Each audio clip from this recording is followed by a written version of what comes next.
Maximum মানুষ যে feelings বুঝাইলে কি হয়, এখানে এক্সেপশন একটা জিনিস আছে। সেই জিনিসটা কি দেখো, এখানে তিনটা শব্দ আছে, rude, polite, kind. Rude, polite, kind, এই শব্দগুলির পরে সবসময় হয় টু। বলে কি হয়? টু। এখানে আমরা দেখবো উইথের কিছু ব্যবহার দেখব। উইথের এই ব্যবহারটা ম্যাক্সিমাম মানুষই জানে না।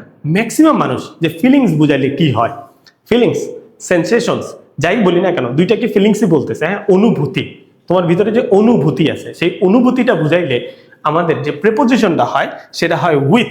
কিন্তু এখানে এক্সেপশন একটা জিনিস আছে। সেই জিনিসটা কি দেখো, এখানে তিনটা শব্দ আছে, রুট, পোলাইট, কাইন্ড।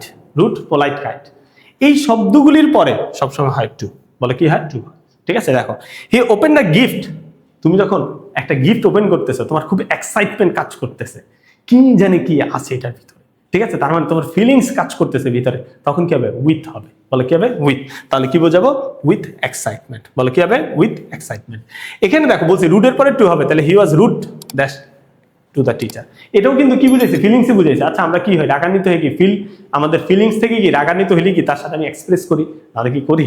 আসলে টিচারের সাথে কখনোই এভাবে রুট আচরণ করা কি উচিত না। আমি টিচার দেখে বলতেছি না, হ্যাঁ, তো কখনোই আসলে শিক্ষক তোমার ওই রকম ভাবেই থাকা উচিত, যাদেরকে অন্যভাবে একটু চিন্তা করা উচিত। কারণ আমরা জানি যে আসলে বিষয়টা এরকম যে আমাদের যে মহান সৃষ্টিকর্তা আছে, এবং আমি যেহেতু একটা মুসলিম ধর্ম বিলংস করি, সুতরাং আমি ওইটার কথাই বলবো।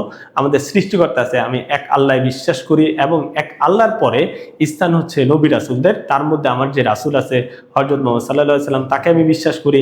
তারপর হচ্ছে আমার বাবা মার অবস্থান। তারপর যদি আমি চিন্তা করি, তারপর কিন্তু সম্মানের দিক থেকে আমরা কিন্তু শিক্ষকদের রাখি। ঠিক আছে, তার মানে শিক্ষকদের সাথে কখনোই এই রুট ব্যবহার করা উচিত না। আসলে যে কোনো কারণেই হোক রুট ব্যবহার করা উচিত না, একটু পোলাইটলি বলা উচিত। বাবা মার সাথেও তেমনি ভাবে একই আচরণ করা উচিত।